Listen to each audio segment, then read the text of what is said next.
We're going to wait just another minute for people to come on in, and then we're going to get started talking about the state of farm to school. If you're excited, can I get a heck yeah?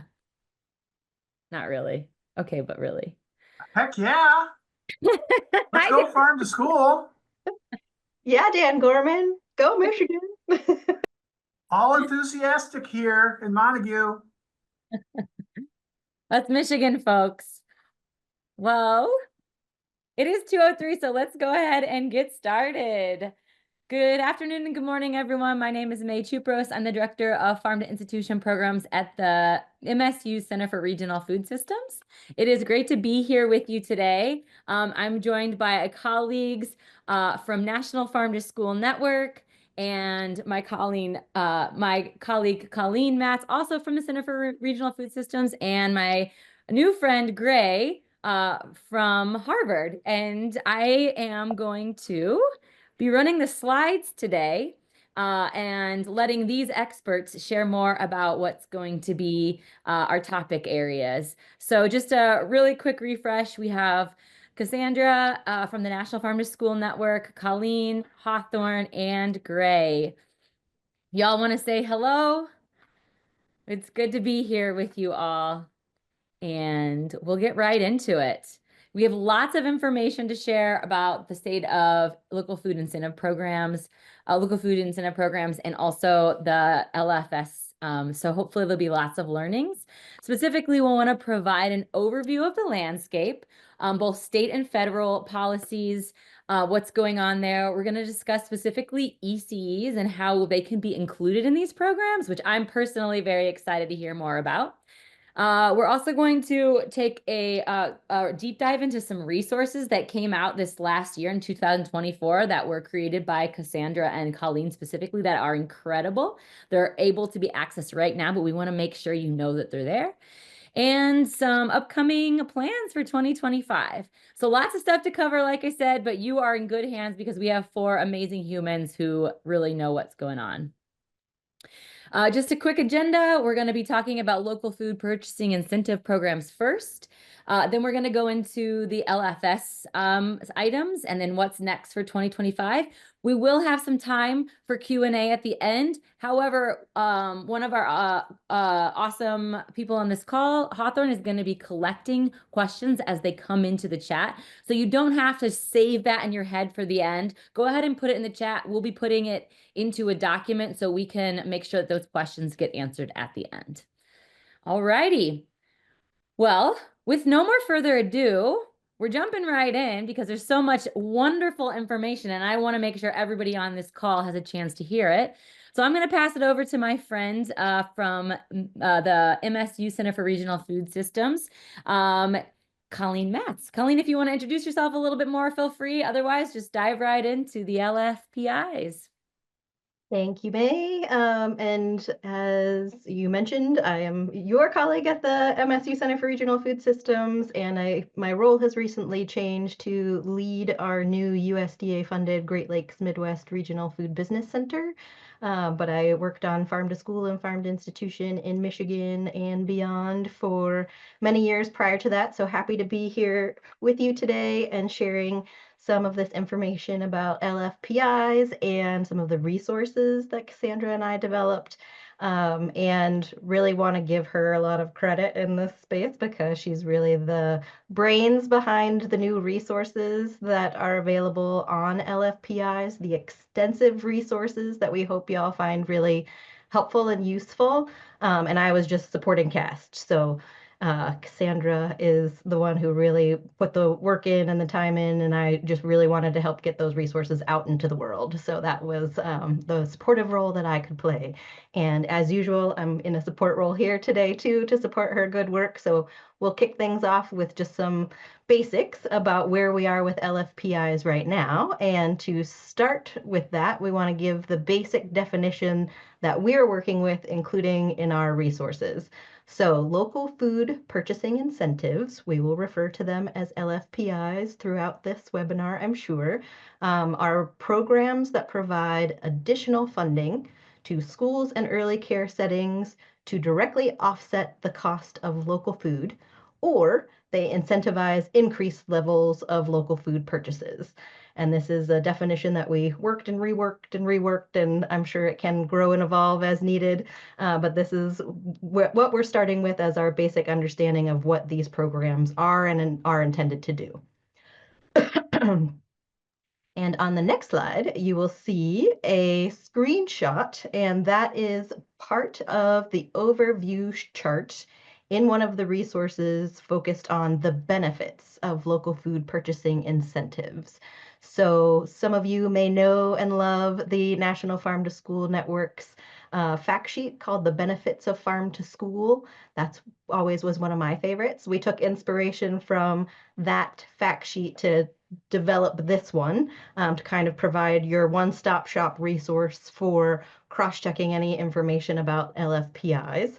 And we really focused on aggregating insights specific to the benefits of different LFPI programs across the country through findings that have been reported in journal articles, in program evaluations, or in legislative reports. So there's a lot of good anecdotes out there, but we were really focusing in on what's already been published or reported or documented, so that we can really build kind of that robust foundation for advocacy for these programs too. And this resource really helps to show the diverse advantages of LFPIs, including what you can see here as equity and community engagement and economic development. And then on the next slide, you'll see benefits also include education, environment, and public health.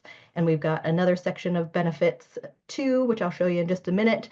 But in addition to this overview chart in this resource on the benefits, we also have a closer look section that references those specific findings that we referred to compile this chart altogether. So in addition to the chart as a quick reference, you'll be able to dive more deeply to find the data we were drawing from if you're interested in that. And on the next slide, you can see the resource here. This is a photo of it. I think it'll get dropped in the chat for you too. And you'll see some of the other benefits that didn't quite fit as neatly into those big categories that we're seeing for LFPI. So increasing overall farm to school intensity, providing certainty for food service directors, and empowering those food service professionals are just a couple of the other benefits that we're going to be monitoring, I think, also going forward on how these programs continue to evolve and have impacts across the country. And on that note, we've got a map on the next slide that shows programs across the country. And I wanted to take a moment to really acknowledge and celebrate this awesome movement towards LFPIs across the country. And some of us certainly remember when there were just a handful of these, and now we're up to over 18. The counting's getting a little bit even trickier to do because we've got programs in various stages and with various limited funding or not, and introduced bills and not. So just the monitoring is getting harder to do, and Cassandra's been doing a really great job of that. But wanted to just celebrate that we've got really great coverage across the country in different types of cultures and environments, so that we can be looking at these programs and the benefits they bring across a lot of different, across the diversity of communities across the US, really. So awesome progress, and shout out to the National Farm to School webpage that is housing this resource suite and this map. So you can keep up to date on progress through that map. And you'll find that URL at the bottom of the slide there. And on the next slide, you can see the investment and dollars that are going into these programs since 2020 as we've been able to track them. So that support has really grown even in these pandemic era years over time, and maybe even weirdly helped by the pandemic, as people are seeing the benefits of local and regional food systems and wanting to invest more locally, and offsetting some of the challenges that occurred nationally in our food supply chain. But between those 4 years, just those 4 years, states have collectively invested more than $170 million in these programs. So again, really awesome progress. And there was a time where there were just some small dollars going in back in 2015, 2016. So this is really great to see, and I'm glad to get to celebrate it with you today. And on this next slide here, you can see going along with that, the state program budgets range from $50,000 to over $30 million. And Cassandra's got a better grasp on all of the nuances related to this slide here. So I wanted to tag her in to share a bit more.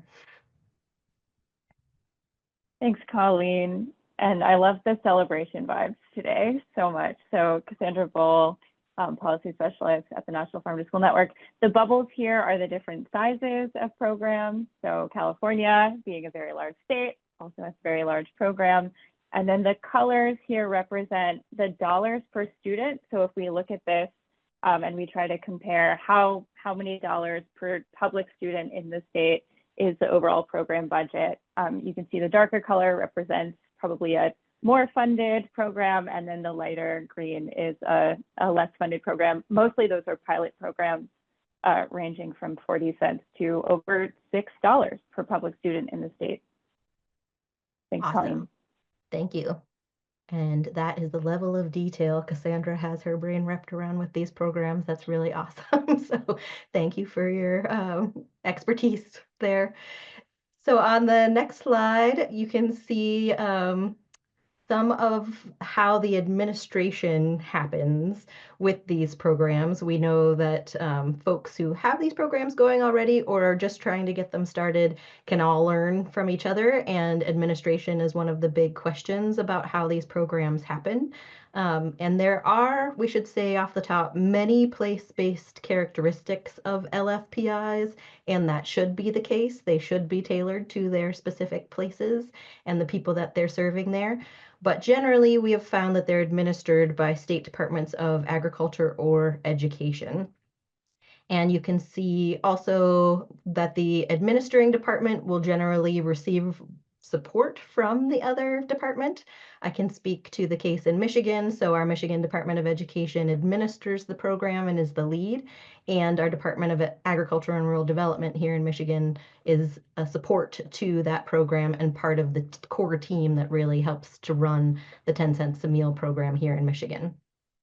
Several states with LFPIs are also funding nonprofit partners, either within their program budgets or through separate grant tracks. So that can help to build that team up a little bit. But generally, we're seeing the need for dedicated full-time staff, and that is usually at least one at that coordinating agency, but can be more of a team and include some of those nonprofit partners to really support all the components to make these programs go. So again, in Michigan, that's been the case with us, where our Michigan Department of Agriculture or Education, who's leading the program, is supporting a Groundwork Center for Resilient Communities to support communications and advocacy for the program, and also us at the MSU Center for Regional Food Systems to lead evaluation. So that's just an example. And you'll see here in the next slide a shot of that full resource, so please do check it out. Another piece that's included along with that administration is the support services that they provide. So you'll see just a couple of those support services kind of highlighted here. So advocacy, movement building, program guidance, communication strategies, technical assistance. The services and the needs are kind of endless. So we wanted to give folks a sense of what is already happening in terms of those support services in case that can help folks get started or to expand the supports that they're offering through their programs.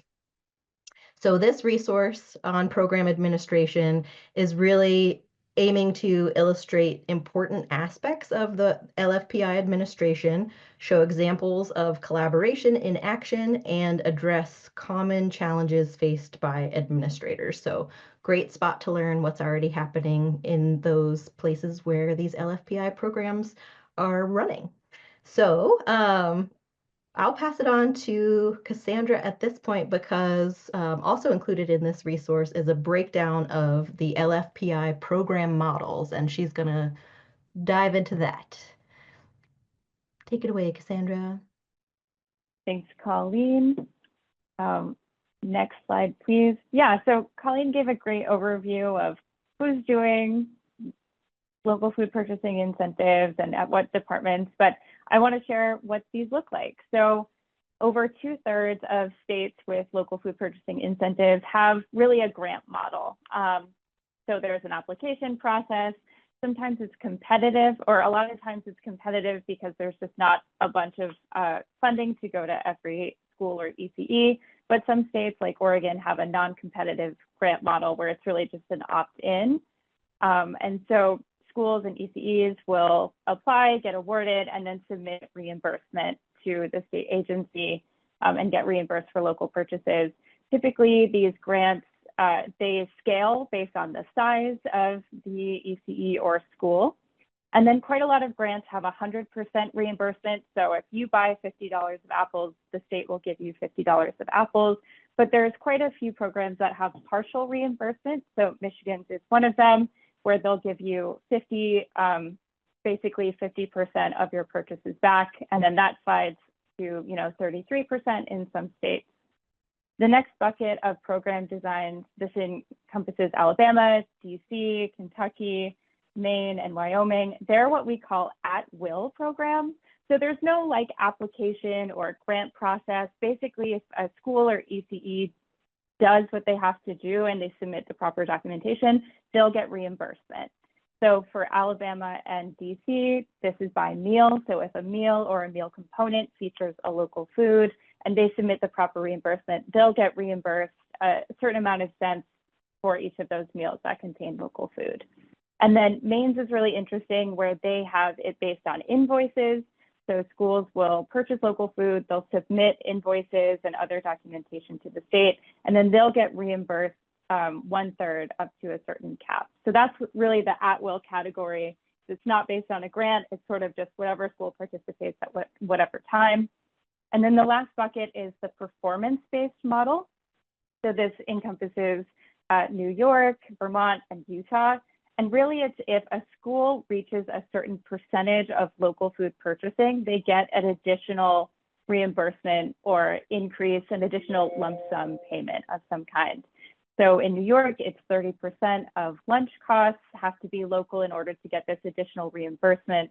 But in Utah and Vermont, they actually have sliding tiers. So it could be schools that have 25% get reimbursed at a higher rate than schools that have 10% reimbursement.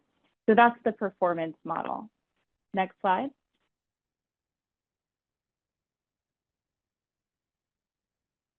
And then we also have an awesome resource on what we're calling expanded incentives. So our definition is that these are local food purchasing incentives that incorporate more than just food costs. So we know that the barrier for local food purchasing isn't always and isn't entirely local food purchases. There's other things that go into sourcing and serving local foods. So expanded incentives often take the form of grant programs that can fund supportive farm-to-school activities and other non-food costs. So the resource has a really excellent table that we borrowed from Washington State that lists all of the non-food costs that they allow in their program, and these can include labor and personnel, transportation, equipment, and even educational expenses, which is really great. So that's more for wraparound services to enhance a holistic farm-to-school program in each school and ECE. So other states I mentioned, Washington, Oregon, California, Minnesota, and then shout out to Michigan. I believe as of last year, they changed their model to allow a certain amount of purchases to be non-food costs, which is really exciting and something we recommend. So typically for the states, these can be up to 25% of the grant award, but some states like California don't place a cap at all, and schools can just spend what they need to increase local food purchases. Next slide.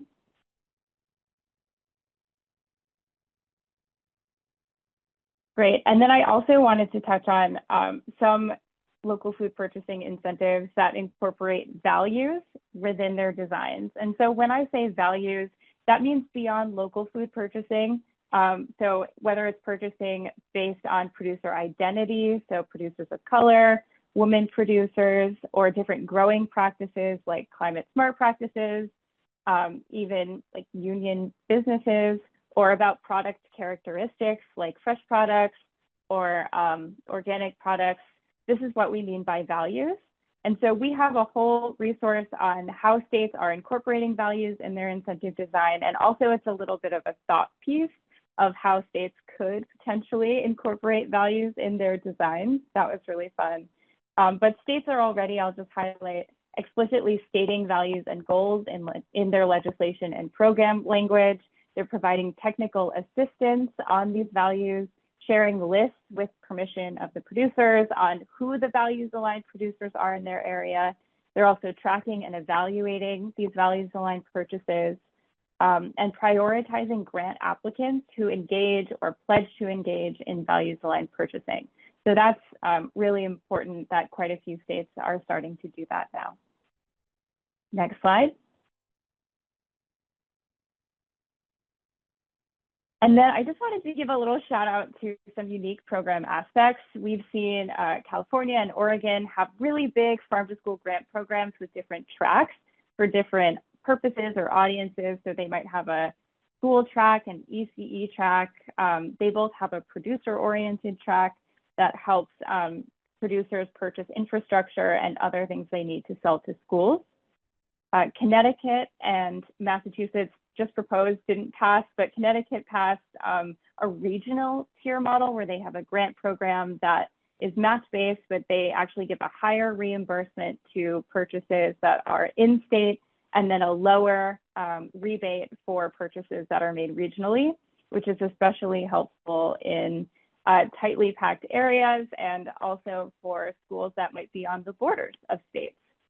And then another shout out to New Mexico and Colorado, which have a percentage cap on processed food. So this really helps ensure fresh, high quality products within their programs, but allows there to be a really diverse economic impact with their programs by allowing processed foods. Next slide.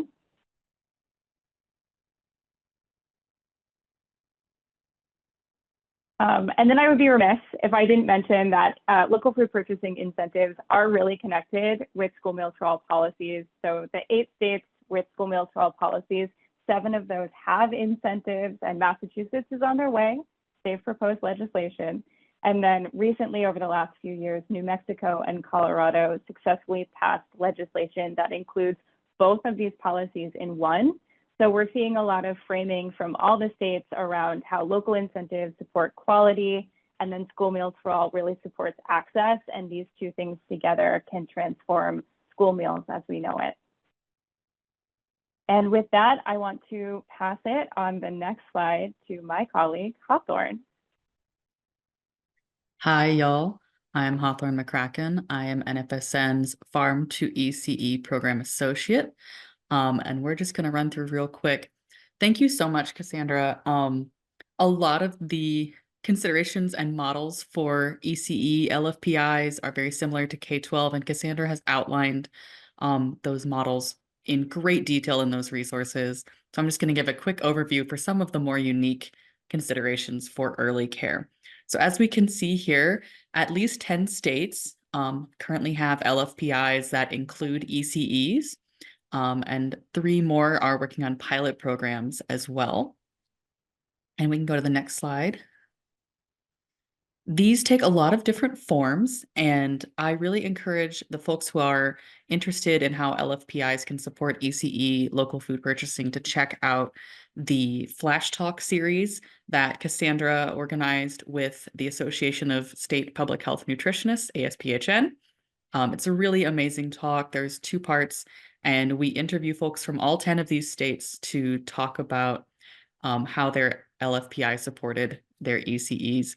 So the models used are, like I said, very similar to the K-12. We had the reimbursement grant programs, which varied by enrollment, number of children, some reimbursed per meal, and some also had that qualification of a minimum percent must be local or unprocessed.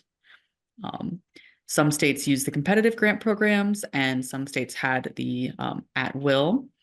We also had some unique examples. California had an incubator grant, and they're unique, of course, because they have such a large population and larger funding pools most often. But they had separate tracks for their ECE providers, for technical assistance organizations, nonprofits that were supporting their ECEs, and for producers that included support, resources, and technical assistance for all of these folks.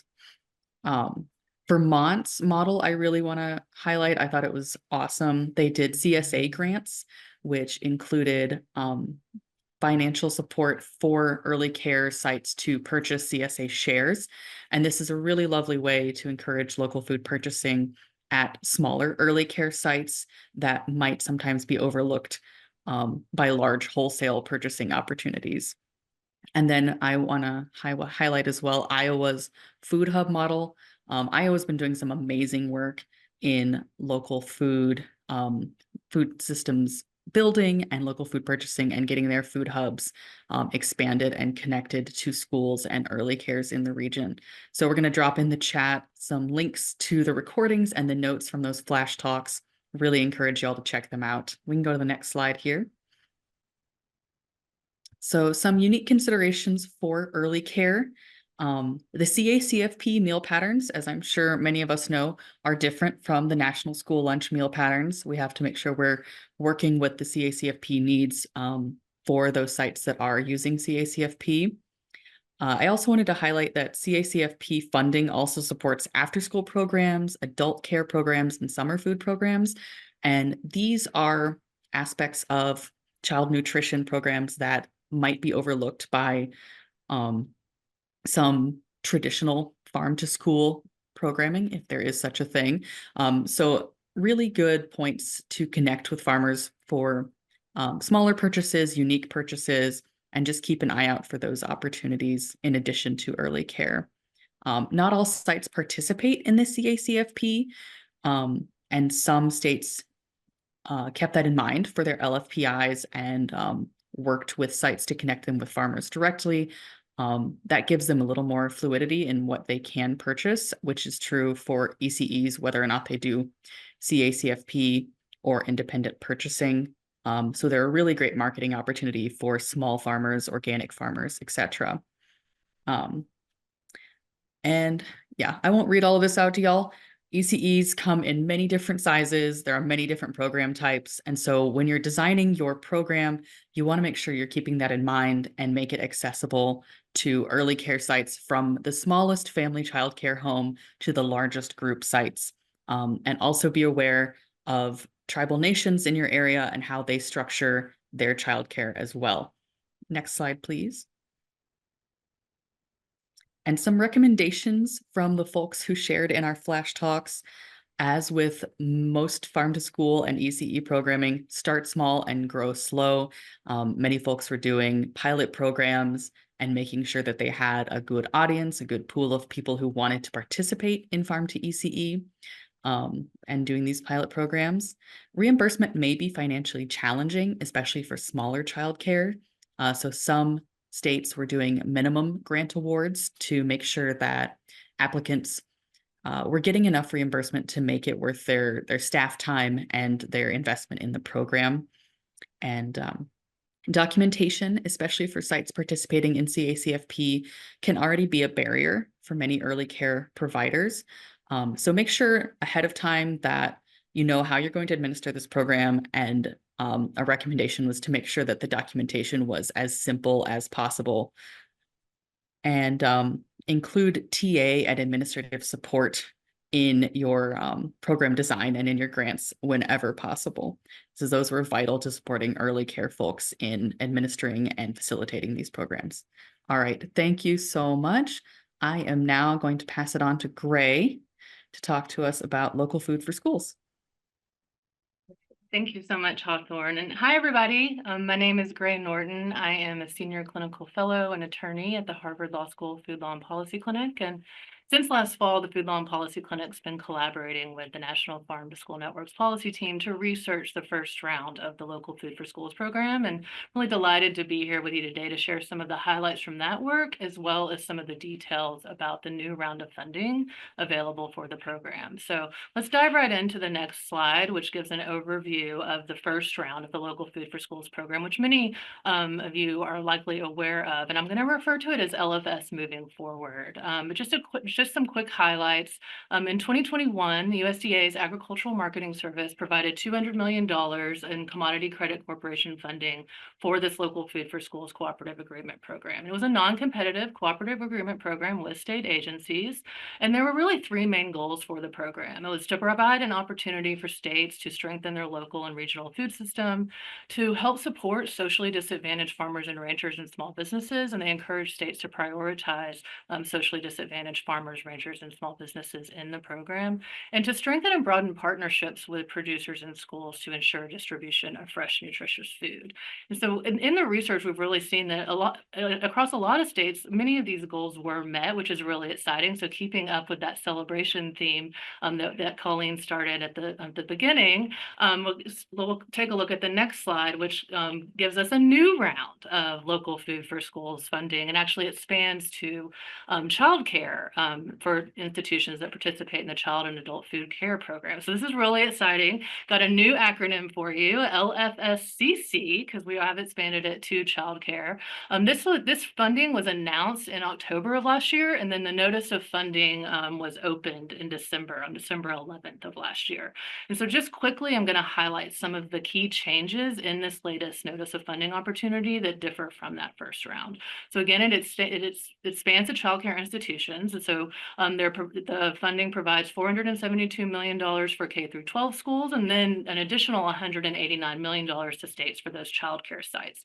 So there's more money on the table this time for schools. There's new money on the table this time for childcare sites, and USDA has a page showing the round one awards and these new LFSCC awards for states and the United States territories that can participate. And I think we can drop that in the chat for those who are interested. With more money, there's also a longer performance period, so three-year performance period for this round. And a couple of other changes that I'll quickly highlight. I mentioned the first round prioritized socially disadvantaged farmers and ranchers. In this new round, the USDA is encouraging states to prioritize historically underserved producers. Both are USDA definitions. In fact, the historically underserved producers definition includes socially disadvantaged farmers and ranchers, but it also expands to beginning farmers and ranchers, veteran farmers and ranchers, and limited resource farmers and ranchers. So there is some expansion there in this next round. And because of time, I'm not going to go into the full notice of funding opportunity, but I do think that if you haven't taken a look at it, I do encourage you to do that. If you are a state agency that had a prior local Food for School agreement, one thing to keep in mind is that you need to spend the first round of funding before you can receive this next round of funding. But even with that in mind, if you know that you want to participate in this next round, go ahead and contact USDA now to let them know, because they are signing agreements now, and they ideally want to get as many agreements signed as possible by January 15th, even though the deadline is until April 30th. But the idea is our understanding that they've already created agreements for the states who participated in that first round. And so all you need to do is email the LFS email at USDA, which I think we can drop in the chat for you here too, and let them know that you're interested if you're a state agency. And then any other new applicants, you'll need to apply on grants.gov, but go ahead and do that if you know that you want to apply, and contact that email address if you have any questions. And also, just one more thing, if you're switching agencies, you need to let USDA know now, because that'll be really important, since again, they've already started producing those agreements for the previous states that participated in the first round. So with this new round of funding in mind, I'm going to share some of what we learned about the first round of LFS in our research, in hopes that it's helpful as states begin formulating their plans for the next round. So on this next slide, you'll see the states that participated in the first round. So 42 states plus the District of Columbia participated in the first round of LFS. The green are the participants, the gray are the states that did not participate in the first round, but that can participate in this next round, and encourage you to do so if you are interested in your state agency on this call. Because of time, I want to I'm not going to go into all of the different implementation models, but I will encourage you to go check out the newly released LFS program matrix, which we can drop in the chat for you. It gives you all the information about the 42 states that implemented the first round of LFS. It includes the awards for rounds 1 and 2, contact information for your state agency. So if you're on the call and you want to contact your state agency coordinator about the LFS program, that contact information is there, as well as the model categories, which I'll get into more in a minute, and some unique features, and in any evaluations and reports that were included from states. We also make sure that those are a part of the matrix as well. So a special thanks to Cassandra and the policy team for all the support with me and the students as we worked on that matrix for them this past semester, and I encourage you to go check that out. And in the next slide, we will I'll show you a little bit about what some of those popular models were that emerged from the research. And so there were really states kind of tailored to their needs, but we did see kind of 3 themes emerge as popular implementation models in the first round of the Local Food for Schools program. You'll subaward to schools, contracting directly with food hubs and distributors, and contracting directly with producers. And really over half the states did some version of subawards to schools. So there were at least half that did a straight subaward to schools program, and then some that were hybrid. And there's some examples of states that did these other programs here, but it's not an exhaustive list. And so I do encourage you to go to check out the matrix if you're interested in learning more about these models.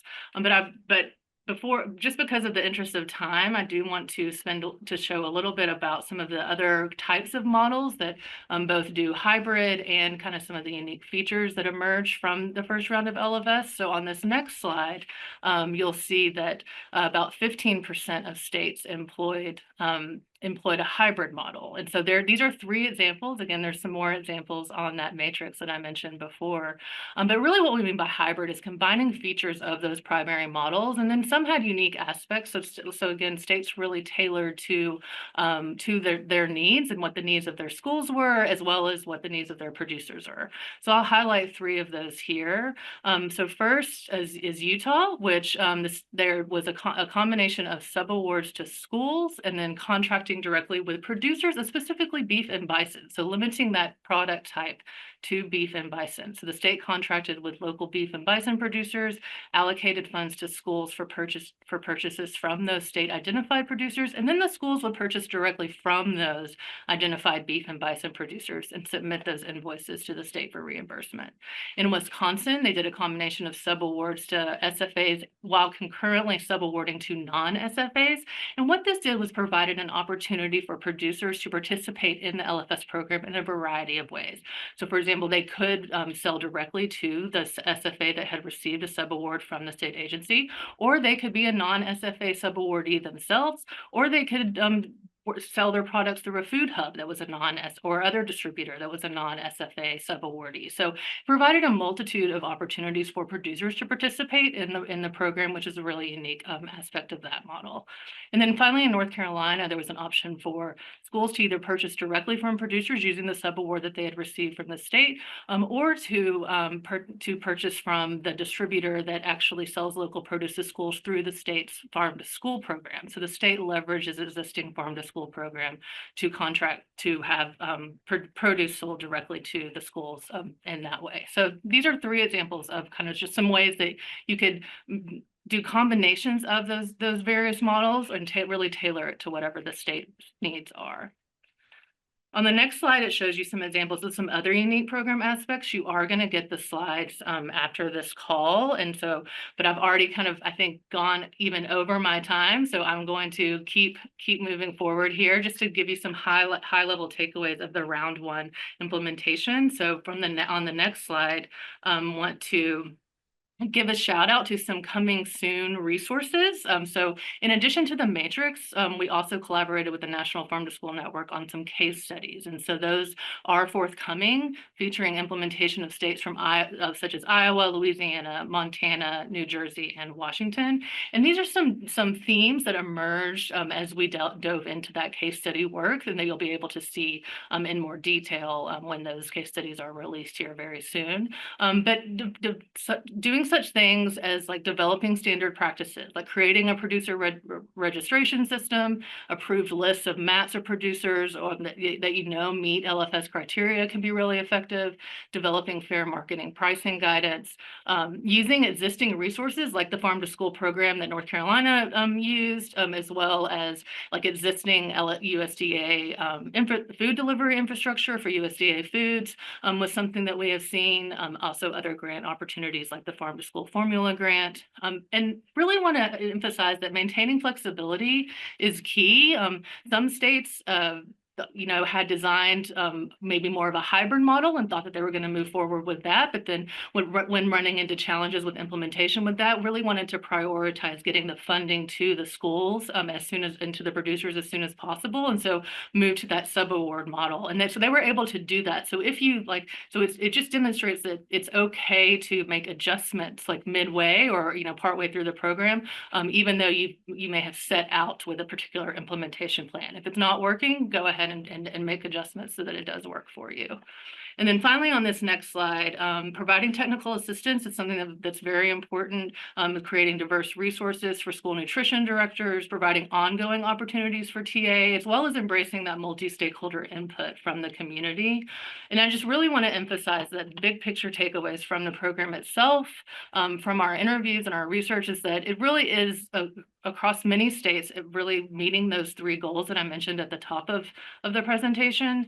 And so stakeholders have fostered relationships with producers, like between schools and producers. Schools and producers have maintained that relationship beyond the funding. It really has boosted local agricultural economies and created new market streams and procurement pathways. So it's really exciting. And just if you're a state agency interested in participating in the new round of funding, contact USDA today. Everyone else, contact your state agency to let them know that you want your state to participate. And I'm going to turn it over to Cassandra for the intersection of state and federal incentive programs. Thanks, Gray. All right, next slide.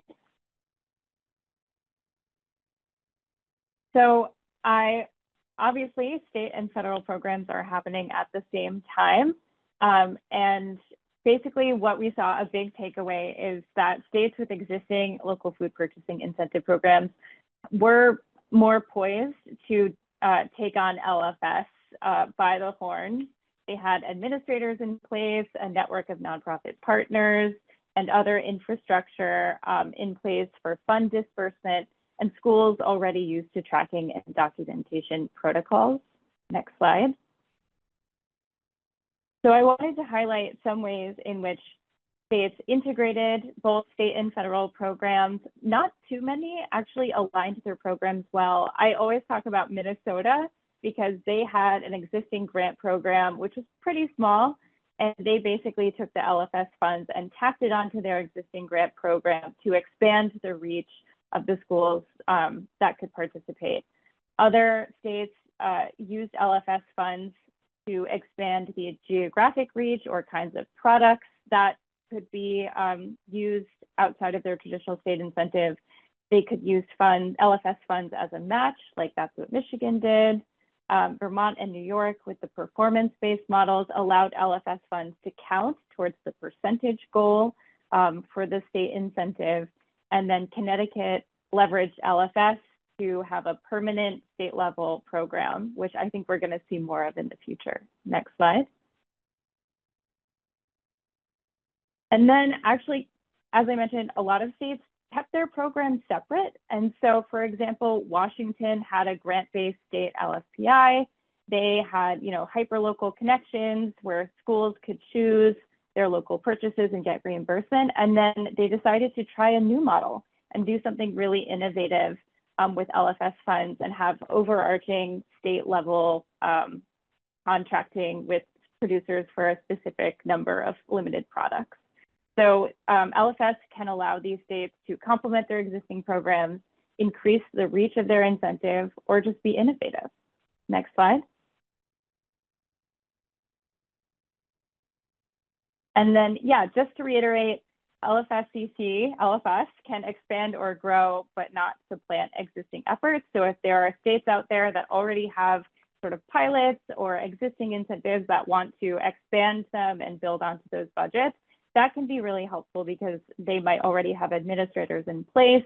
That can ease program administration. We know that LFS doesn't cover administrative costs, or they can try out something completely new outside of their state program and really get innovative, which is what we saw and Gray shared before. Next slide. And with that, I will pass it on to Hawthorne to talk about how ECEs are involved here. Hello, hello. Next slide, please. So this is a big opportunity for childcare. As we said before, previously this funding was local food for schools. This year it is local food for schools and childcare. But there are some considerations when we're looking at how states are applying for this funding. There is only one award per state government. So only one agency within the state will receive this award. If you're in a state where ECE and K-12 are administered separately, it's time to start looking at how to collaborate. Subawards are allowed with this funding. So just looking at how that's going to be structured to make sure that ECE and K-12 are given equal opportunities. There are separate buckets of funding for schools and ECEs, depending on what the need within each state is. So take that into account when you are applying for this funding. You can apply just for the K-12, just for the ECE, or both, which of course we recommend. And look for creative solutions and points of collaboration to ensure that all sizes of ECE programs are reached. And this money is federal, so it's only going to be applicable for childcare centers that participate in the CACFP. So I encourage to partner with your state CACFP sponsors and get folks hyped up for participation in the CACFP if they are not already. Next slide. And make your voice heard right now while your state is applying. Make sure you're in contact with the agencies who are going to be administering these funds and make the needs of early cares known.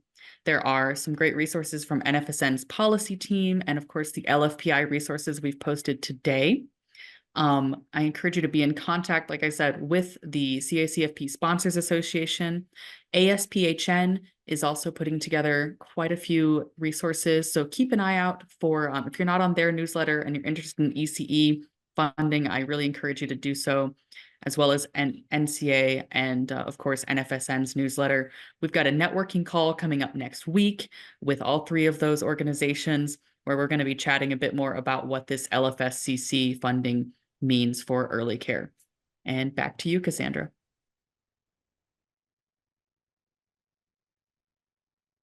Thank you. So I think to summarize, it's a dynamic time for local food purchasing incentives. That's the state.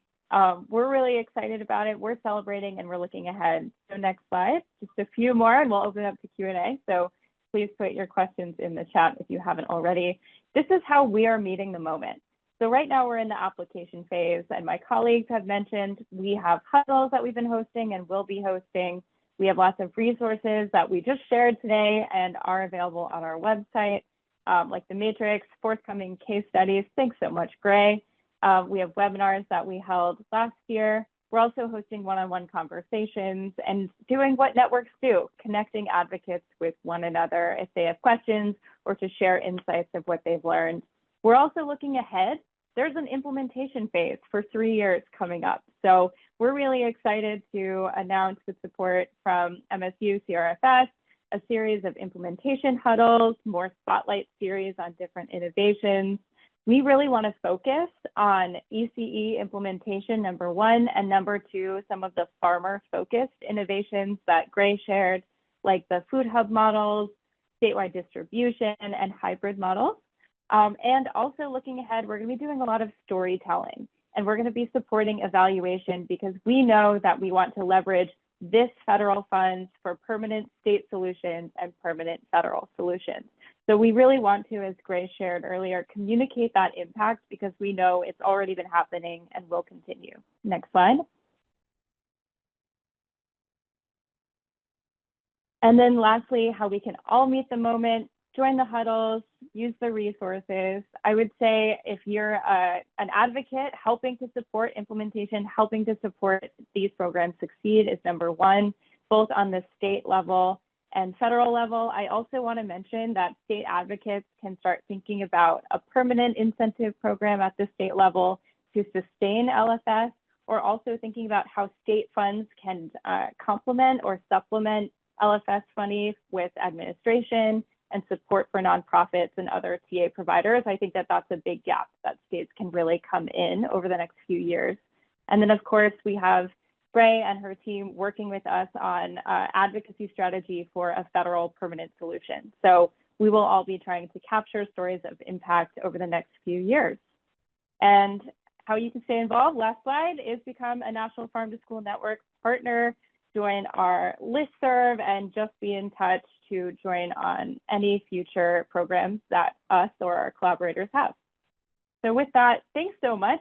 That was a lot of information. We're going to send links and follow up, I promise. But yeah, if you have any other questions or want to share, please do so in the chat.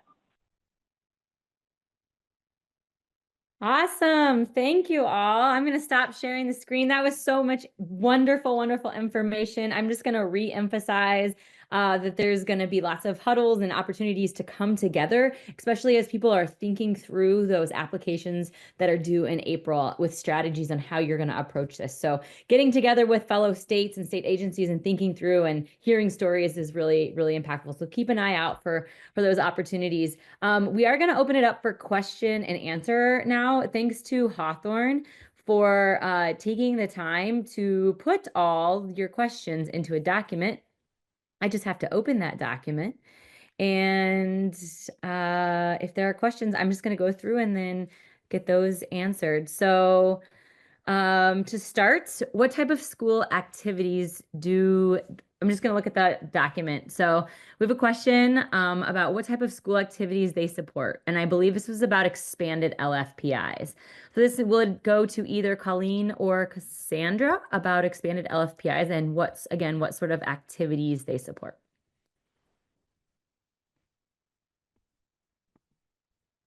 Yeah, I think it was actually about nonprofit providers. But Colleen, as a nonprofit support provider for so much of your tenure, do you want to talk about some of the services that you supported grantees? Well, it evolved a bit over time. But I think in addition to what became a more clear and formalized role around leading evaluation, we also were providing support around the landscape of farm to school activity in the state and in the country, including for communicating with legislators in our state to understand the support network around all of this work. And we also provided some training for grantees and in support of the Michigan Department of Education and Michigan Department of Ag and Rural Development, of course. And we also provided some of that supply chain connecting. That's something that is fairly quiet in the background, but happens a lot. And we now, through evaluation, get to see all of the data for where schools are purchasing their local foods. So that means we can also at least look at who's already supplying those foods. If people have questions about what farms are in their area that might be interested, or what distributors to work with. So we have the data to support that, but also kind of the scope of that food supply chain picture in Michigan that's going to schools and the ECEs that are participating. So those are some of the activities that we supported over time and continue to support, and that continues to evolve and change a little bit, but we also wanted to be clear about everybody understanding and knowing their roles and that becoming more clear over time so we could stay in our lanes and support each other as needed. Thanks, Colleen. Thanks, Cassandra. I think we're going to have time for maybe 1 or 2 more questions. So respondents, if you could keep it brief, but this comes from Becca. What advice would you have if your state has a current LFPI model that has room for improvement, but unsure of first steps? Is there potential for National Farm School folks to consult and share what we've worked on in other states? I'm going to pass that to Cassandra or Hawthorne. Yeah, I think definitely the policy team has policy office hours every other week, which I should update the link, now it's 2025. But I recommend joining those, sitting down with us and talking about maybe your vision, and we can connect you with other partners. I'm sure you're already connected, but yeah, that's definitely something. I think the benefit of a national organization is we have the ability to see what a bunch of folks are doing and recommend the sharings from other states. So get in touch, Becca. Thanks, Cassandra. I think we have time for one more, hopefully, and it is from Jay. Can LFS funds and LFSCC funds and LFPA funds both go toward a common project? And I think we might have answered that, but if anybody wants to re-emphasize any more information on that. I'll just quickly say, I was starting to type a reply because I wasn't sure if we would get there, but I'll just quickly say that LFSCC is funding for distributions to schools and childcare institutions, whereas LFPA does not include those schools and childcare institutions. So the funding is actually meant to be done separately. But there were some states such as Iowa that were able to leverage the infrastructure that they built up with LFPA to support kind of some distribution. So like similar producer lists, like kind of contacts, like being able to get distribution out to schools. So there is some similarity and overlap, but the funding streams are very different and need to because LFPA doesn't include schools. But happy to chat more offline if that didn't fully answer. Fantastic. Thank you so much, Gray. I'm going to ask one more. Any advice for CBOs on working with state agencies administering LFSCC? And while we're having someone answer that question, perhaps, Gray, you could answer that question. If somebody could help Mark Chavez in the chat with their question, that would be great. Sure. So, I mean, I think it's really just maintaining that contact. I think and figuring out what the state agency needs, what are the schools' needs, what are the producers' needs, and so really, again, that multi-stakeholder input and embracing input from the community, what has been really effective in the first round. And so, as a CBO, you really are positioned well to be able to engage with local producers, engage with the schools, and be able to serve as that liaison with the state agencies to help make all those connections and facilitate those relationships. And so I would just encourage you to try to get in touch with your state agency, and that contact is on the matrix if you need to figure out what that is. Thanks, Gray. Well, it is 2:59. Do we want to have one more question since they're going pretty quickly? Let's do it. All right, so Mark asks, where can I find more information related to using advanced contracting of future farmer or rancher harvests product for my K-12 schools? Any point of contact? This will be a quick one. Does anybody have any points of contact for Mark? Yeah, I tried to put it in the chat. I think the USDA FNS has a suite of 2 folks per region, farm to school regional coordinators, and I think they can really support with forward contracting. If that doesn't work out, you can email me and I can try someone else. But they're definitely the specialists in that regard. Thanks for your question. And Cassandra, could you put your email in the chat? On it. Well, that concludes our webinar today, everyone. Before we conclude, if everybody wants and would like to participate in a celebration photo and come off screen really quick, we can do a screenshot of one really quick celebration photo of all these USDA, these federal dollars coming down the pipeline. Oh yeah, fixing some hair. We're gonna take a screenshot. Look at these beautiful faces coming online. All right, beautiful. We got cats. You all are so fantastic. Can I get everybody with a big, big fat smile and a heck yeah celebration? Here we go. Screenshot. 1, 2, 3. I got it. Looking great. So I will send that screenshot to the group. And we'll get it sent out to you all. And I really thank everybody for the time and for the leadership from NFSN, from Gray, from Cassandra, from Colleen, from Hawthorne. And I hope everybody has a great day. Go out and get those dollars and let's get some good food into some kids' bellies. Thanks all. Thanks, May. Thanks everybody for coming. Take care, everyone.